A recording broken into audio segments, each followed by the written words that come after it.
Never check your work, kids. Ladies and gentlemen, this is probably a first time we've been doing this, but we've been doing this for the first time. It's the first time. As you could tell, the wine is settling in. We wanted to do, more than likely this will come out after the full episode releases.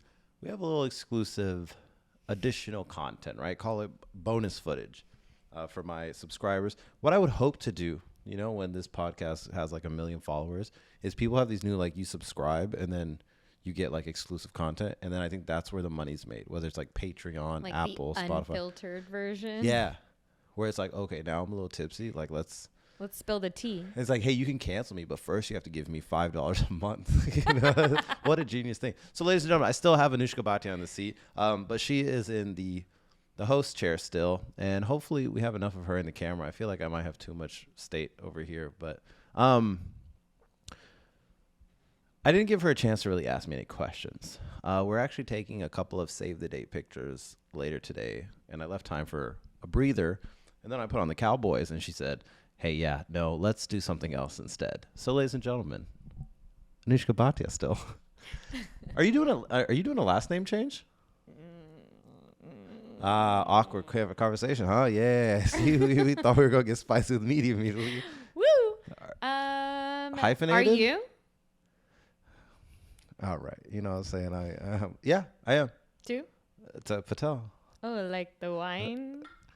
See, what a plug. We actually rehearsed this.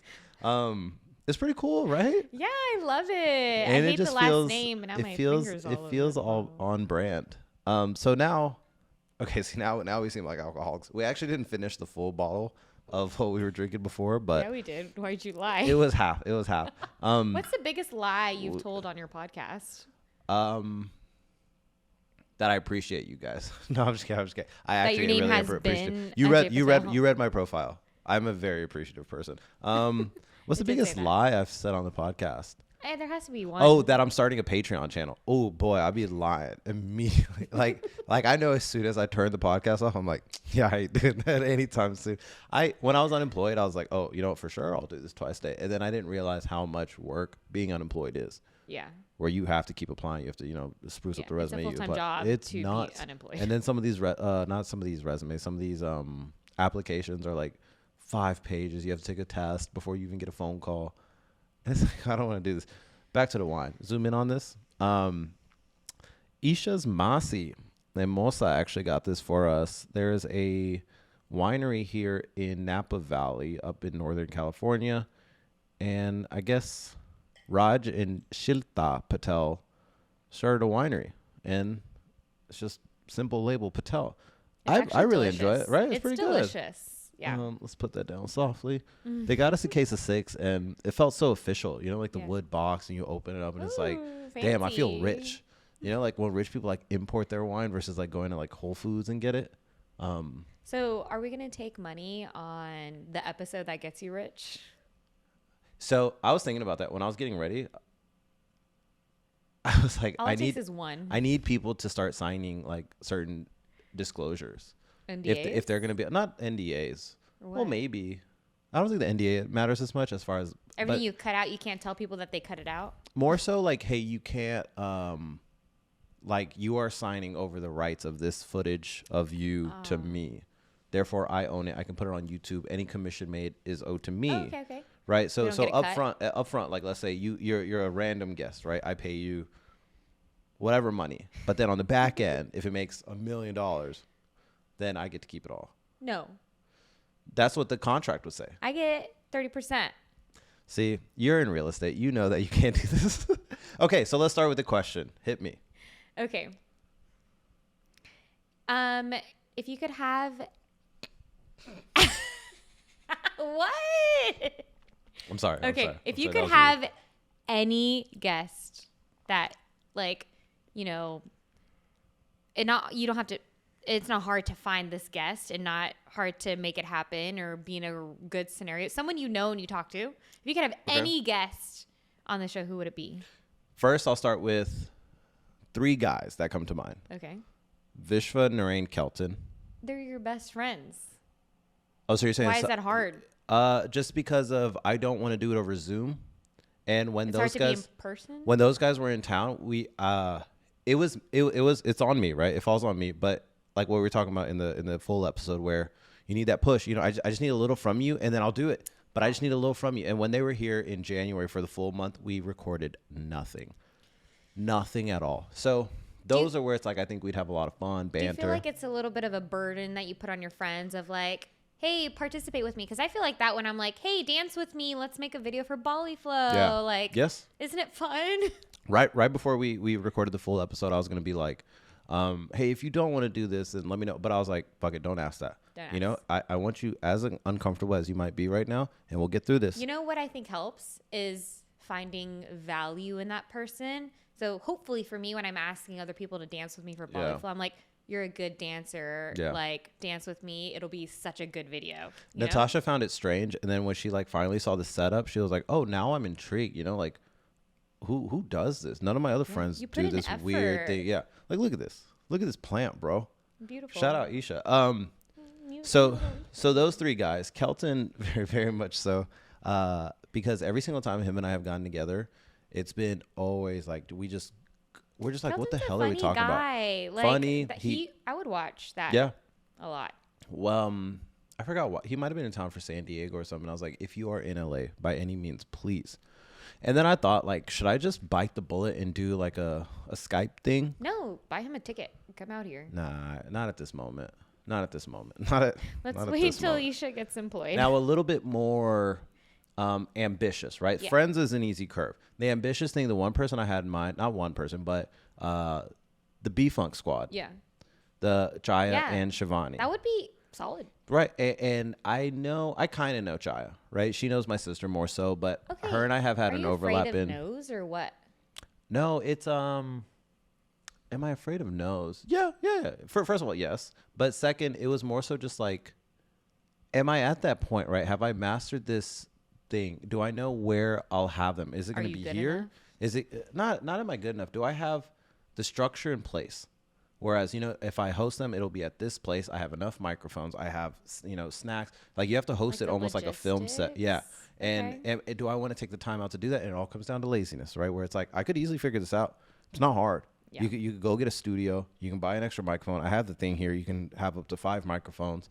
There's a camera. And then you just ask them. Whereas I'm not like, I'll interview them. But at the same time, I feel like they seem like cool people. How do you feel about the hot ones?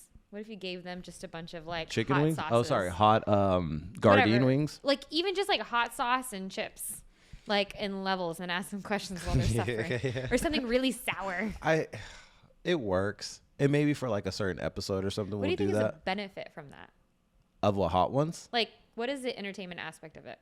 What is it? What makes it popular or entertaining? People in pain.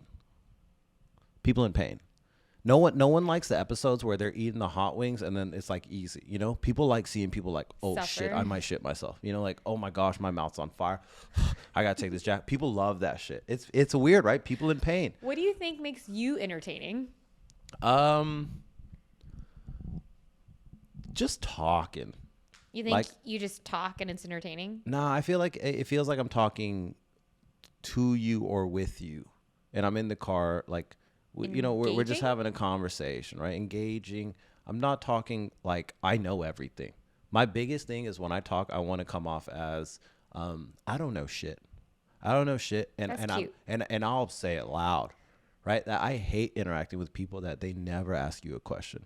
And it's like, you think you have it all figured out in this big ass life? You think you have every time I mention that when someone doesn't ask you a question, you notice that every single time. It's like, dang. I feel like that's me. I don't ask questions. You've done it at times, but I think you care, and your caring comes off as questions. Whereas some people, they come off as it's a lot of guys. It's a lot of guys where they'll just be like, oh yeah, you should do this. Oh yeah, you should do this. And it's like, bro, I'm not looking for a fucking dad. Yeah.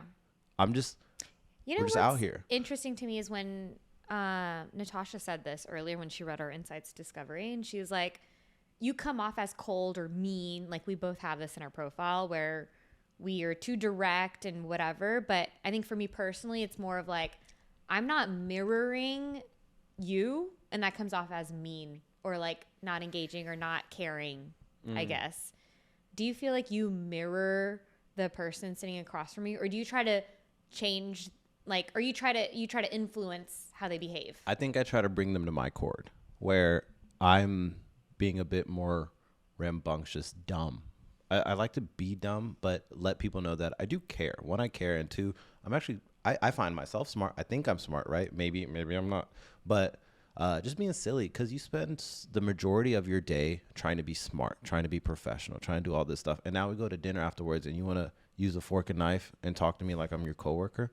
Leave me alone. A lot of like family members, I'm pointing towards the general direction of Isha, but when you meet them, I'll just say some dumb shit.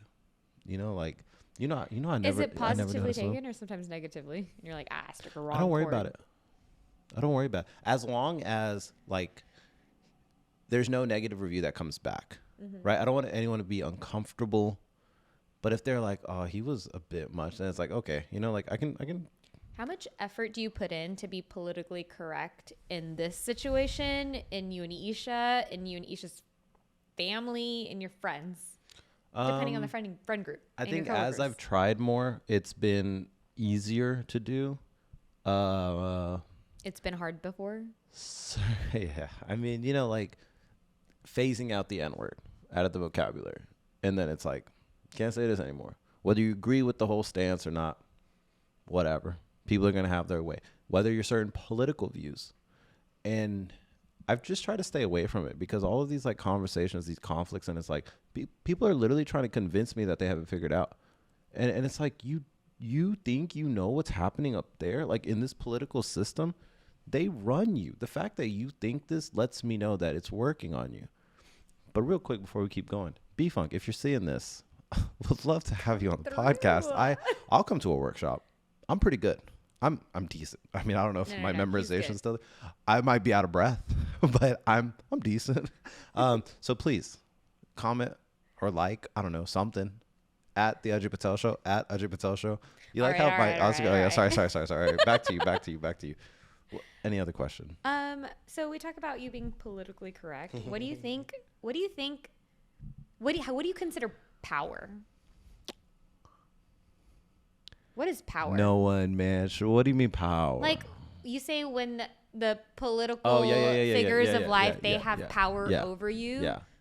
Why? How? Power. Yeah, they do have but power then, over me. Being an entertainer and having power, swaying votes because you're famous. I think entertainers think there's something more than they actually are. Sometimes when people are like, oh, I do comedy, oh, I'm an actor, this or that, it's not that prestige. I think Hollywood has made it such a prestige thing, but at the end of the day, you're the Joker. You're the person that, people just worked a hard day work. I'm telling you, you're the entertainer. I'm not saying you're lesser, right? I don't think so. Okay. I'm saying people come to this comedy show at night, right? They just work their hard-earned money. You're supposed to go up there and entertain. You're not God. You're not doing something amazing. There might be an art to it. But if you elicit reactions out of a huge crowd, you don't feel like you have power? At times. Even if you are making them laugh. If you're making them laugh by putting yourself down, that's something else. But if you're making them laugh for any other reason, that's power. But I've never seen it as power. I've never been like, oh, I have the power to entertain this crowd. Every single time I go out on stage or anything, I literally look at the mirror and I was just like, just give these people what you have. And try and physically try. But what makes you feel good? Like when you MC a crowd, what do you walk away with that fills your heart? The reactions, right? People laughed. People talk to you later. But I don't. What I'm saying is I just don't perceive it as power. What I see, going back to that political thing, I'm talking very fast. The Patel wine actually has heroin in it. So sorry, heroin slows you down. Coca. I think. Who knows? I think it slows you down. Power more so than the political agenda, I see as they can steer an entire ship of thought. Where even stuff like people that run big companies, no, but I mean like they can shift you. I may make a joke about your point of view on something, and you might laugh, but you're not changing your point of view. No, you make a joke about something we never took lightly, and you took it lightly, and we're like, oh, that's funny. Oh, that's common. Oh, everyone does it. I see what you're saying. I guess my stance is more so just the power of the mass. Like, that is power of the mass. Nah, I don't know, man. When you say a joke in an audience, you just hope that 60% laugh, 60, 70% laugh. You hope that amount of people relate to what you're talking about and get it, right? Yeah. Or why do you tell a joke? Like, what is the core understanding you're hoping that the audience grasps? Not that it's funny, but like, let's get deeper. Okay, I see where you're going, but here's my differentiator in power is the agenda behind it, right? I want to have this power of these people to sway them to do this, so my pocket could get filled with money. The power, I understand, comes from entertaining. For me personally, I'm not saying it's for everyone, but I just want to do this so then they can have a certain time. I'm not looking for anything in return. After I do stand up, after I do this stuff, after I do emceeing, I'm exhausted because your brain has to be at a certain just on. I try to do it like after doing like smoking weed or something. It is the worst thing ever. I try to do a podcast because you become so forgetful, and it's crazy I think how that's that green in you. You're trying to dial up. the caring. Yeah, because you're like, you want this I think it's to more be yellow, engaging. sunshine yellow. No, it's your green because you are taking into consideration your entire audience, your guests, how you are being perceived, how you want to be perceived. It's like you're really putting in thought and effort into like caring about whether they like it or not. Yeah. When I was lucky enough to MC Anushka's Sangeet. Yes. And I prepared. Did you? You know, like an hour before. Really? Yeah. I was in the room. So you were so entertaining. It was crazy. I was in the room and I was preparing first of all, I regret wearing those black Toms. Bad look, and I should have been better. And I apologize to everyone that saw that. That was on me. As a fellow guy, I apologize. But an hour before, I was in the room and I was writing stuff down in the note card, and I was like, okay, this is how we'll steer. But you have to give energy, right? There has to be a certain level of energy. And I think I had that there. You did. When I did Christen's. Wait, pause. Okay. Hold that thought. Don't forget it. But when you did, what I mean about turning up that green, that's a great example because, okay, you didn't prepare a whole lot for it. However, you were listening to people's speeches. You were taking tidbits out of their speeches and bringing it back into your act. Like, hey, remember that guy's birthday because he talked about it a lot, you know? Like, that was so good. What was green real quick? It was quick thinking. Caring, encouraging, sharing, patient, relaxed. See, I don't know. Yeah, I think and you it's were more so dynamic. If you were too excited, too yellow, people would be like trying to jump in their seats. Caught you know? off guard and you stuff. want the audience to be relaxed and entertained. You want that. Yeah. And again, most people mirror the people that they're watching or whatever. If you are laid back and relaxed and having a good time, they will too. And to be caring, you have to be an active listener. And to do that while you're like nervous and trying to entertain is really hard. No, I agree. Especially because this is why I also hate MCs at weddings when they're like, like, you know, and it's That's just that like yellow they're trying to bring in. But it gets so annoying. Like, because there half these people, the biggest mistake people make is that, oh, you know, they're here for the friends and the friends of the bride and groom. And it's like, no, I almost did it. Yeah. I was borderline. But the majority of the people are 40 to 60. Yeah. So you need to match their energy, bring them up, and the friends will come. Okay. I think. Sorry, not match their energy. You need to focus on if you can get that group. Yeah. Well, no, because I was honestly nervous when I took my mom and my grandpa to the famous stand-up comedy place. What is it called? In New Comedy York? Cellar. Comedy Cellar. We took them to Comedy Cellar, and I was like, dang, they're not going to laugh at anything. I was wrong. Like, my mom was very thoroughly entertained, and the jokes that were the best had nothing to do with sex. I feel like that's like those are crutch. layups. Yeah. That's people's crutch. Yeah. You know, it's like, oh, everybody thinks sex is funny. I think we've passed that. And the things that were like they related to were jokes about current events. So you're onto something there with your podcast. But they were just laughing because someone was making light of serious topics and poking at hot takes, you know? And that's what got them. Like, my 89-year-old grandfather was shout out to him. Y'all laughing, have no idea. Smiling. Yeah. I was like, I thought this environment would be too loud, too stuffy. He was having a great time because those folks weren't even targeting him, but he was having a good time. So the differentiator though is when you're emceeing versus a stand-up set. A stand-up set, you do have to be, you have to relate, right? Everyone is going through the same life together. I'm going to talk about a current event, make a joke out of it. Everyone laughs. If I start talking about sex and stuff, everyone's like, bro, come on, stop beating this dead horse. When you're emceeing, it's more so, how can I get this program to go as smooth and quick as possible that it just feels smooth, right? I'm not asking this 40-year-old person to yell and laugh. I'm poking a little bit fun at this auntie. So then they're like, oh, like they relate, where it's like, oh, I know that. Right? Like when I did Natasha's Sangeet, wow, I'm a Sangeet freaking mastermind here. I was gone, right? And then I think John's relative, I don't know who it was, but they backed out at the last minute. And Natasha came up to me. She was like, can you MC this? And I was like, goddamn right. I actually dream about moments like this when it's like, oh, I'll get in the game, coach, So I go up there, and I did drop one accidental F-bomb, but I was just clowning, right? Like there was an auntie on her phone. I was like, who you texting? And people laughed at because it's just like, oh, yeah.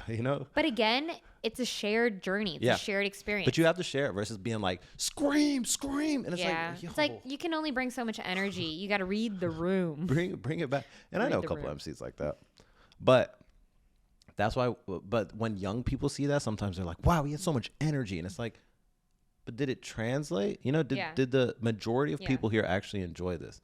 How did this question even start? Speaking of weddings and all, you are wedding planning. How's that going? More so, particularly, what a transition, bro. How is it? I told y'all she's gonna get addicted. The Anushka Bhatia Show is coming. Watch out for it. Okay, sorry. The question, please. So, how's wedding planning going? Okay, I want 3 different levels of answers to this question. Okay, yeah. More so of you. I'll try to give you the best answer. You starting it. What was your perception? What were you thinking going into it? Mm-hmm. How is it going? And how is it going in dynamics of your family, your significant other, and her family? Yeah. Okay. That was a lot of questions. I don't know what you just said, but figure it out. Let's talk about wedding planning. I'd like to extend an apology to all my friends that ever had to plan a wedding, and my sibling, because it is the most stressful, complex, beautiful thing you'll ever do, because it's not about you, right? You go through all this stress to have, maybe 20% of the moment.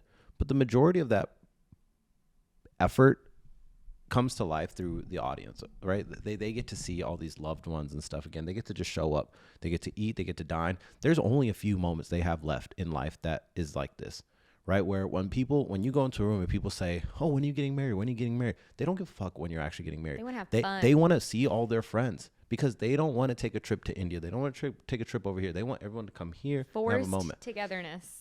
So I understand that.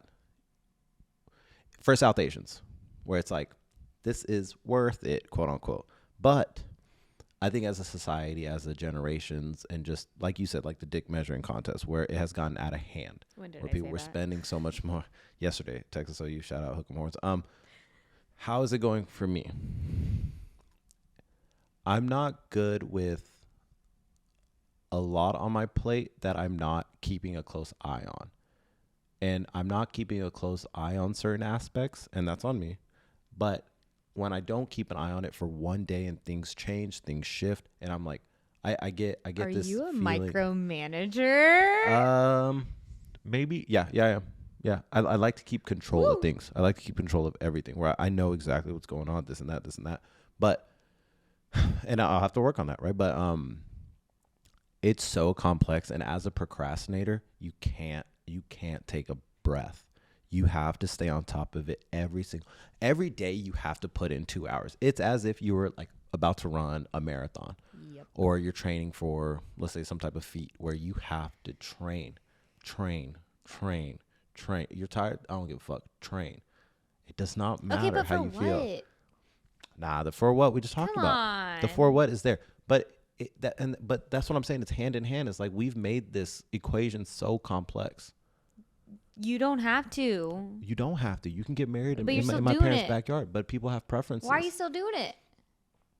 Because it's what the families want. It's what my significant other wants. You can ask her. You can I ask have. her. I know she was like, I'm okay with the backyard wedding. No, she's not. Boy, I I got some tea for you. It took some energy to bring her back to America. And now that we're in America, it's like, oh shit. Also, it's this. If you have the money and if you're comfortable with spending it, it could be a very easy process. Yeah. Very easy. Because if you have a wedding Half the planner, time I spent was comparing quotes. That's what I'm if saying. I had the money, I'd be like, I pick what I want. easy. And it becomes such a like a waterfall domino effect, because after you find your venue, right, that part might be a little bit tough, but after you find the venue that can accommodate the space, you find the wedding planner. The wedding planner probably knows a caterer. The caterer probably knows the plates and silverware company to go through. Now they can get you the satellite kitchen. Okay. But how much are you comparing what you're going to do to the millions of weddings you've been to? What do you mean? Like, like how much am I influenced by? What's the standard? Yeah, well, how much are you influenced? What's the standard based on your experiences? Because it's like nature versus nurture. Like if you didn't go to a single wedding and you were doing this from scratch, what would you do? I would keep it simple, right? I would do wedding reception. It would be a two event thing. But I do appreciate I understand my mom wants to have all these pujas, right? And I'm perfectly down for it. We'll do whatever you want, Mom. Perfectly down. Perfectly down. Whatever you want. But can we just not have 150 people there? Yeah. How do we make this less? Our engagement was a perfect example of what you could do for a low amount of money and a low amount of people. And I didn't think anyone was upset. There were friends that couldn't make it. It's okay. What are you most looking forward to? So sorry. Your engagement was great. If you're going to a point, continue the point. But Yeah. Before I get into what I'm looking forward to most, it's the wedding planning thing. Is how's it going for me? It's not going great. But each is putting in a lot of effort, and then when you see that, it's like shit. Like I need to carry some of my load. Yeah, and I can understand. I think I said this in a podcast episode where I can understand how the guy just shows up, because it's so many boom, boom, boom, boom, boom. And that's just not my personality type, where I feel like, I see any guy's personality type. That's tough, bro. It's tough. And there's so many personalities. You want to weigh the decisions of your mom, your sister, your dad, her mom, her sister, and her. I think that's why I want to know what you're looking for too, so that kind of plays into a role of where you're going to put your effort. Yeah. I'm excited to overall entertain. I MC your own wedding. Do it. No way. Do it. It'll be unique. Everyone will be happy. I want everyone together, right? That is the best time, right? The nights that you don't have anything planned are so much fun, because everyone's just casual in whatever clothes they're wearing. You hang out with this group, then you go walk through, you hang out with that group. Oh, now everyone's starting to get a little tipsy. Oh, everyone's talking to each other. Now we're playing a little game. Those nights end up best, right? The pujas and stuff I don't think about, because I may not necessarily care for this. Honestly, a break. But I know, right? So I'm just going to sit here and just stay. People are like, oh, why weren't you smiling at your engagement puja? It's like, because I'm not thinking. I will do whatever you say. Also, you're just staring at me trying to look at my expression during God I'm knows what. Throwing rice, I'm throwing flowers. Like, let me just be. I care, but don't make me smile. What does it mean? What am I looking forward to most? Seeing her walk down are you gonna cry when she walks down the aisle? Oh yeah, 100%. If you had walked down the aisle, zoom in on that. Yeah, like I Kristen. am. First of all, sorry, Kristen. I am eating all over the place. I easily cry at. We went to dinner with Hanali and Ankit. Is this the last time you cried? No. Oh, I want to know that though. The last time I cried? Yeah, but continue your dinner. We won't get into that. We're gonna get into that. People have to pay a lot more to get into that. Private episode. We were having dinner or something, and they were like, yeah, like the whole wedding piece, people need to come to this and that, and I was like, pieces that you can cut out, and I was like, I don't agree. I think when the bride comes down that aisle, it is one of the most beautiful, spectacular things you will ever see. Honestly, I was expecting more for my own, and I didn't get it, and I was like, blah. The feeling? The feeling. Or them feeling? My own feeling. I don't think you realize it, though. It's them. Even when I was walking, so I was one of the people that held the thing up when Anushka walked in. So I didn't get to feel it because I'm too focused on, like, don't trip, don't fall. Same. Even Probably why it tainted my experience. When I walked my sister in, I wasn't thinking. But when I was about to pick that thing up, and hers was like, she was in a carriage thing. It was so bad. And I was taller than other people. It was bad. I started crying right before that. Because it's like, oh my gosh, this is what's about to happen. I A wedding. cried when he carried up Lahari's. See? We all cried. You see what I'm saying? And then shortly after her wedding, every single time I saw a bride walked in, I'd be like, oh my gosh. Because you get thrown back to this moment. It's like that. Yeah. You relate to that experience you've had. And then, what is it, the Vidai? After the wedding, when they like walk out and they play that music. And then everyone's crying. And it's like, this environment generates crying. Versus like now people just go and pop champagne at the car. But sometimes you attend a vidai and the situation's not right and you're like, ooh, I dare someone to ask for money for the shoes. I'll run them over. I don't need no shoes. You know how people stay in front of the car and they're like, you can't go until you pay us. I'll run you over, bro. I didn't marry you. Just thinking about budget. Yeah, I got to account that in for it. So I do find that part very, very beautiful because everything else is just partying, right? The sangeet and the reception are the same thing. You were going to tie it back to when you carried mine. What happened there? I couldn't cry because I'm so hyper focused on I'm part of this presentation right now. You feel that way because you experienced a certain experience, but if you were in the guest situation, you think you'd experience something different? Because yes. I feel like, I don't know, I don't think I was like set up for that because it's so hot. People were there for so long. Ooh, that's Apparently tough. I took too long. That part's tough, yeah. You know, like I think there's so the many environment factors. does play a factor. But like even when I see my dudes, but I still cried. So even when I see my bros like sitting there, like when I think one of the most recent weddings was Sim's wedding.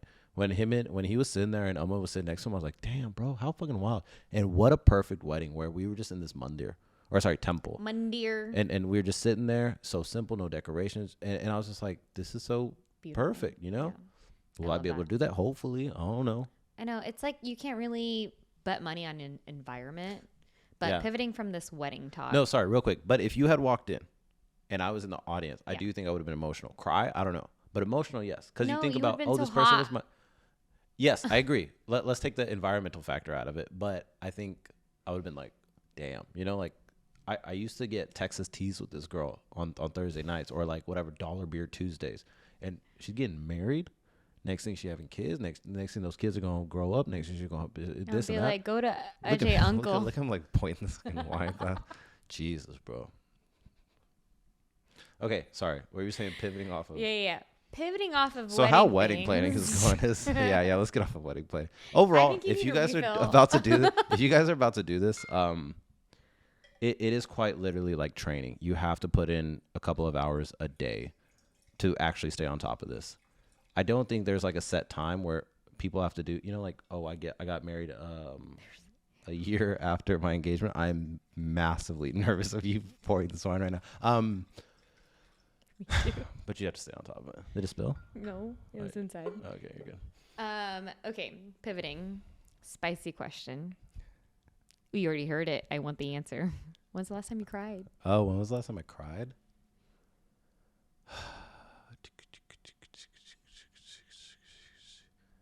I honestly can't remember. That's a lie. Isha. I can't remember it. When's the last time he cried?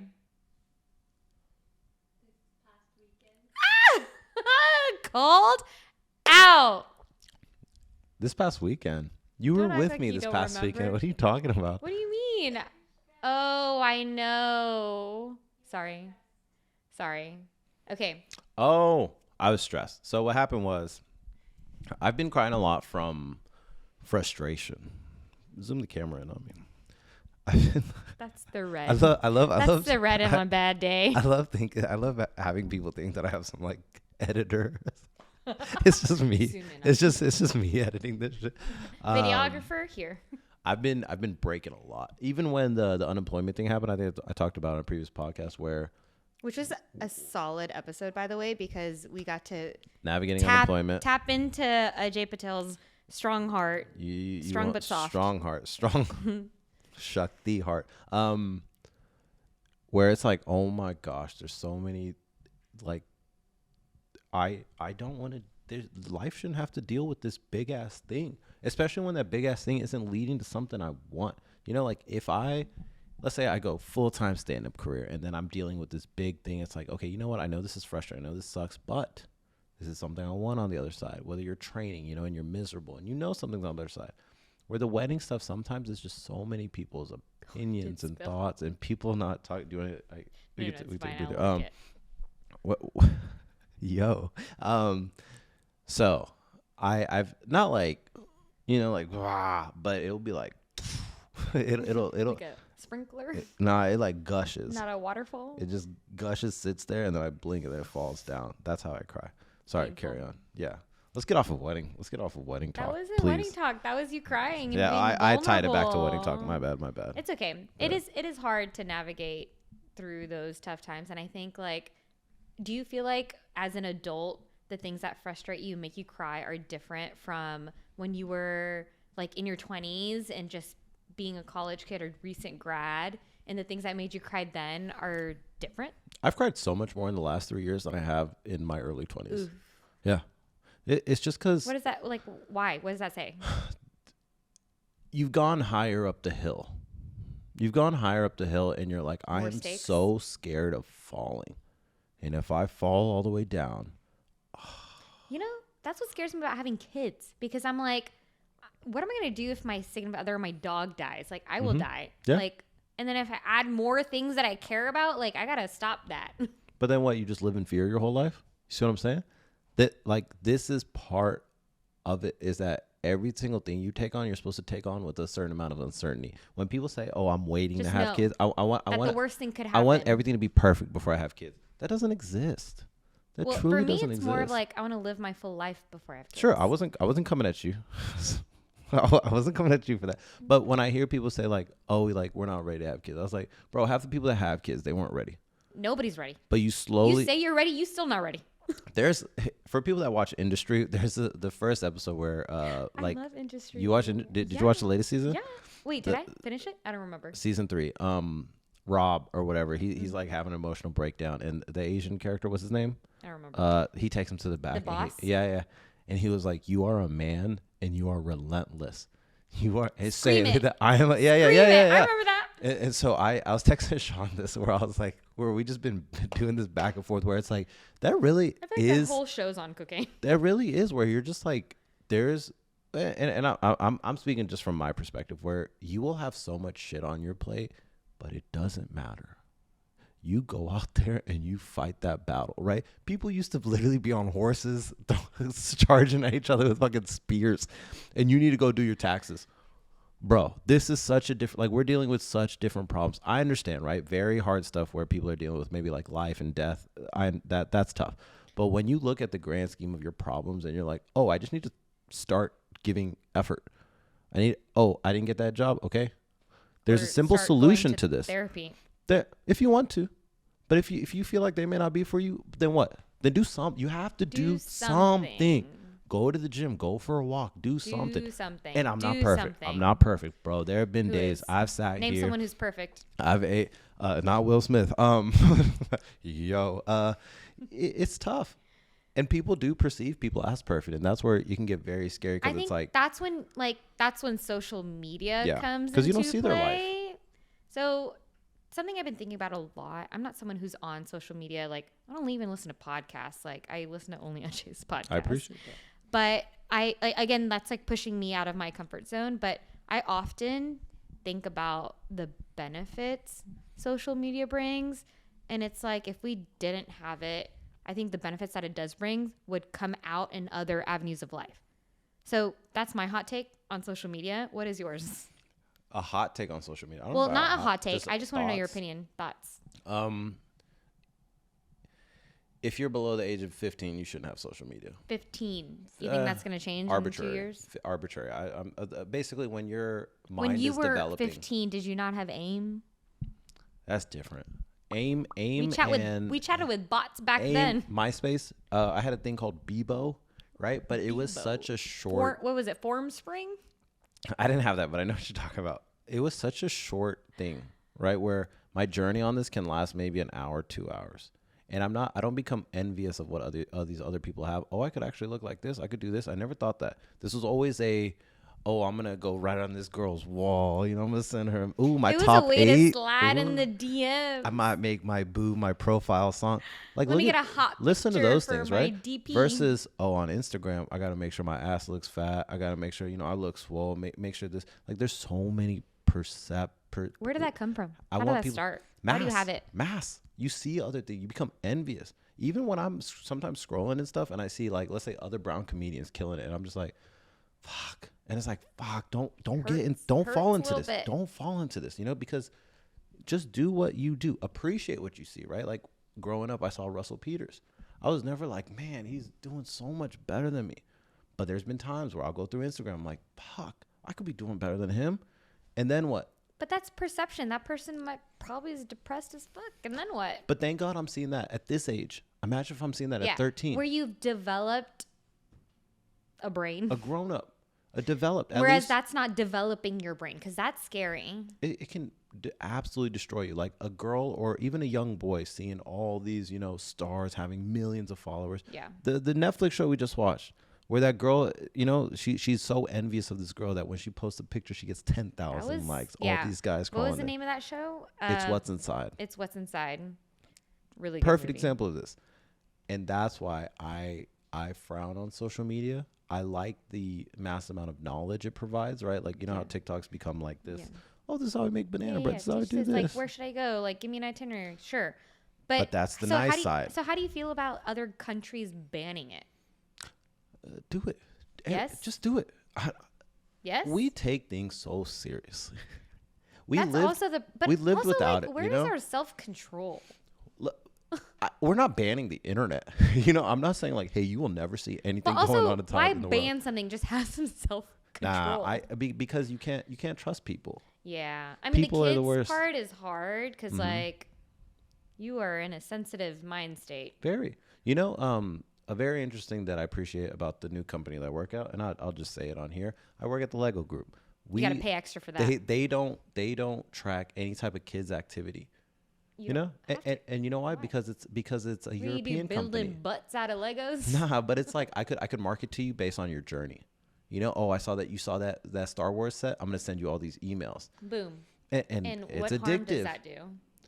That's not harmful, right? But it becomes, hey mom, can I get this? And it's like, cool. I'm building this profile around this person. But that always existed.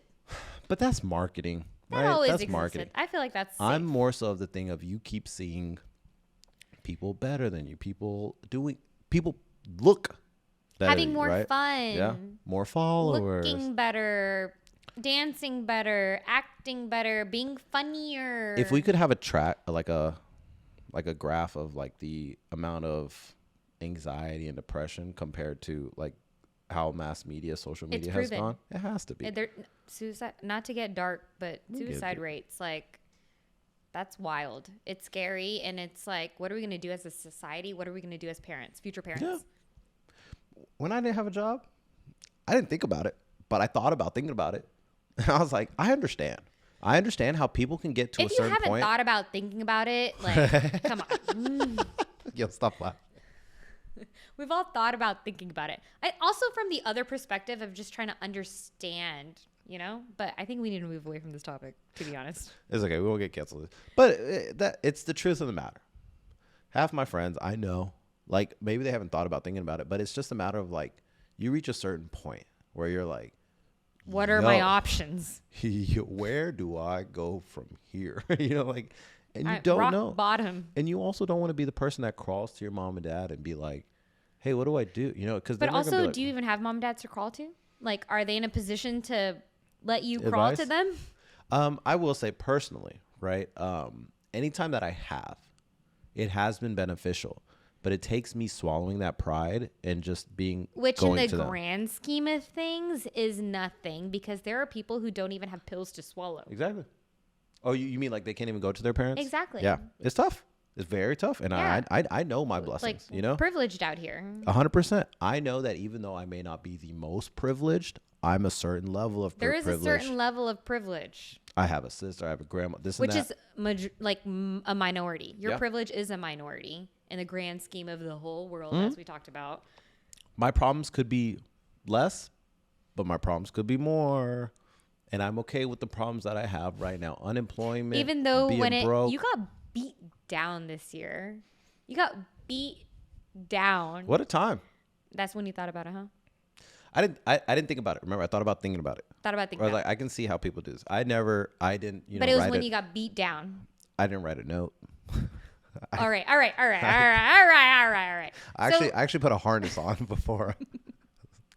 Okay, but When did you feel at your highest? life, Yeah, when you were like, I peaked. Have you peaked? Are you peaking? I haven't peaked. I haven't Do you peaked. do Botox? I haven't peaked. No, I will never do Botox. Actually, I don't know. Who knows, right? I live in Los Angeles. I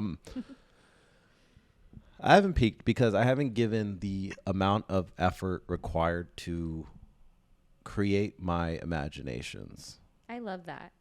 That was good. Clip that, Ajay. Video editor. Make sure you zoom in and clip that. Oh, I should have said that like this. Anyways, so no, but truly, where you get to a certain point and you're like, oh, why didn't this happen? Why hasn't this happened for me? Why hasn't this happened for me? And it's like, Yeah. you go in, like, know exactly why. regret circle. You know exactly why this hasn't happened for you.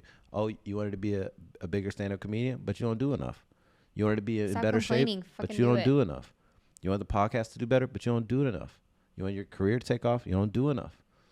You simply just have to do more. There are those are things you can control. Yeah. Right? Like we just talked about, where like you can have a very blessed life, having parents, having grandparents, having kids, having this and that. Some of that stuff you can't control. And I very much apologize for things that happen to people like that. But what you can control, shut the fuck up and go be relentless. Be relentless. That's put that across the top right there. Okay, we have 3 minutes before I have to shave and get ready for our save the date shoot. So Woo! what else do you have to Sorry. hit me with? Close your ears for that part. I'm high pitched now. Sorry. Closing thoughts. I don't remember what we talked about, but I think I had fun getting into trying to tap into Ajay's mind and heart and what drives you, what makes you break down, what are you going forward to look at and go like when you peak. I think we've done a mid job of getting there, but I think we've cracked the shell. A mid job, not to be mistaken with. So I really have to pee, so I will bring this to a close. Ladies and gentlemen, Wait, I hope you. I'm trying to close it. Oh yeah, my bad. This isn't the Ladies Anushka and Bhatia gentlemen, Show. Yeah. I have been Anushka Bhatia this entire time, and I will continue to be tomorrow too. And this has been Ajay Patel. Congratulate him on all of his successes thus far and more to come. Cheers. You have to say bye to them. Oh, sorry. Bye.